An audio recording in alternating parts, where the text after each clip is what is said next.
जय हिंद। हेलो, नमस्ते, अस्सलाम वालेकुम दोस्तों। स्वागत है आप सभी को मेरे यूट्यूब चैनल पे जो है जंबो स्मैशर। दोस्तों, इससे पहले हमने एक गेम प्ले वीडियो डाला था और आज लेके आए हैं आपके सामने एजुकेशनल वीडियो। सो टॉपिक है British Raj in India. So British हमारे देश पे सबसे पहले सूरत पे आया था ईस्ट इंडिया कंपनी के नाम पे 1612 साल में।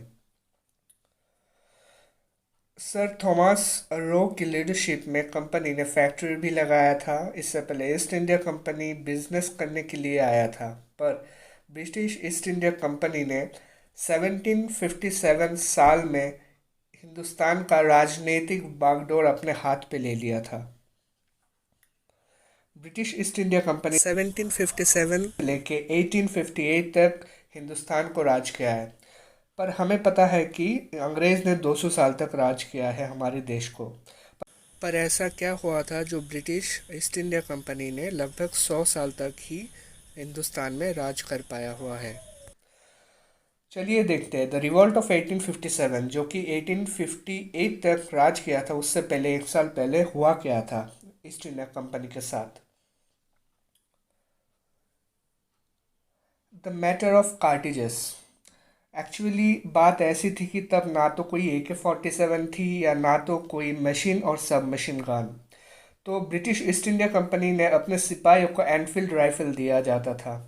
तो राइफल को लोड करने के लिए सिपाही को कारतूस को दांत से खींच के पाउडर रिलीज करना पड़ता था।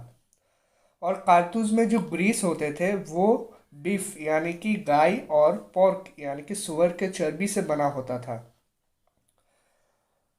तो ये जो चर्बी होता है ना, गाय और सुअर का चर्बी, दोनों हिंदू और मुस्लिम के लिए उसको मुंह में लेना हराम माना जाता था। तो रिवोल्ट ऑफ 1857 का मेन मुद्दा हम ये जानते हैं, पर ऐसा नहीं है, इसके अलावा भी बहुत सारा कुछ है। चलिए अब बात करते हैं दूसरे मुद्दे पे। अब दूसरा मुद्दा ये है सोशल एंड रिलीजियस कॉज।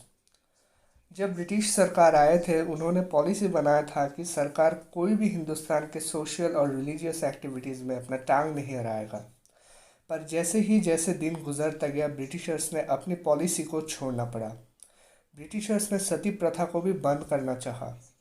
इसके लिए उन्होंने नियम भी लागू करवाए थे। उन्होंने विडो रीमैरिज एक्ट भी लाया था हिंदुस्तान में। हालांकि वो सारे एक्टिविटीज़ अच्छे हैं, पर तब के समय में संस्कार की तौर पर वो सारी चीज़ अपराध माना जाता था।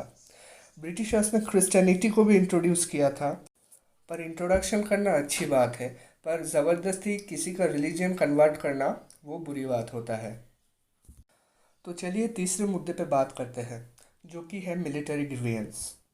जैसे ब्रिटिशर्स ने अपना कब्ज़ा पूरे हिंदुस्तान में बढ़ाता गया है, वैसे ही उनके सैनिकों को अपने रीजनल यूनिट को छोड़ के दूसरे जगह पे भी जाना पड़ता था, जिसके लिए उनको एक्स्ट्रा सैलरी यानी कि भाता भी नहीं दी जाती थी। और ऊपर से हिंदुस्तानी सैनिक या अफसरों का वेतन गोरे अफसर या फिर सैनिकों से इनकम्पैरेटिवली कम हुआ करते थे। तो वही थे सारे रीज़न। इसके अलावा इकोनॉमिक रीज़न था, इसके अलावा पॉलिटिकल रीज़न भी थे, जो कि 1857 का रिवॉल्ट उत्पन्न हुआ था। हालांकि द रिवॉल्ट ऑफ 1857 के पीछे सिर्फ मंगल पांडे जैसे सिपाही नहीं थे। साथ में झांसी के रानी लक्ष्मीबाई और साथ में तात्या तोप जैसे दिग्गज फ्रीडम फाइटर्स भी इस रिवॉल्ट के पीछे थे।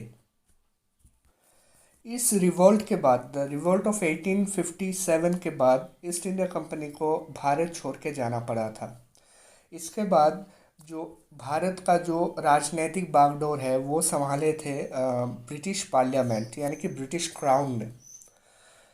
तो यहाँ पे हम देखेंगे जो ब्रिटिश सरकार है, ब्रिटिश गवर्नमेंट 1858 में भारत में आए थे। 1858 से 1947 तक ब्रिटिश सरकार ने हिंदुस्तान पे राज किया था।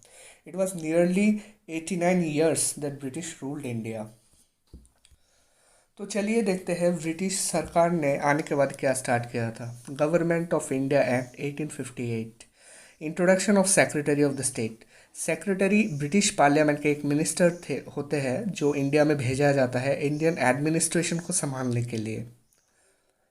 तो दूसरा पॉइंट है यहाँ पे changes the designation of governor general to viceroy. East India Company जब तक थे हिंदुस्तान में, तो उनका एक गवर्नर जनरल नाम का डेजिग्नेशन होता था, जिसको चेंज करके वाइस रॉय नाम का डेजिग्नेशन दिया गया था। लॉर्ड कैनिंग इंडिया का फर्स्ट वाइस रॉय हुआ था। Establishment of 15 members council. जो सेक्रेटरी होते हैं इंडिया का, जो इंडियन सेक्रेटरी को एडमिनिस्ट्रेशन में हेल्प करने के लिए 15 मेंबर्स का काउंसिल भी बनाया गया है। तो इसके जैसा गवर्नमेंट ऑफ एक्ट 1858 के जैसा और भी एक्ट्स होते हैं, जैसे 1861, 1892 और भी बहुत कुछ। अगर आप चाहते हैं ये सारे एक्ट्स पे मैं वीडियो बनाऊं, तो कृपया वीडियो को लाइक, शेयर, कमेंट करें और चैनल को सब्सक्राइब करें। Thank you.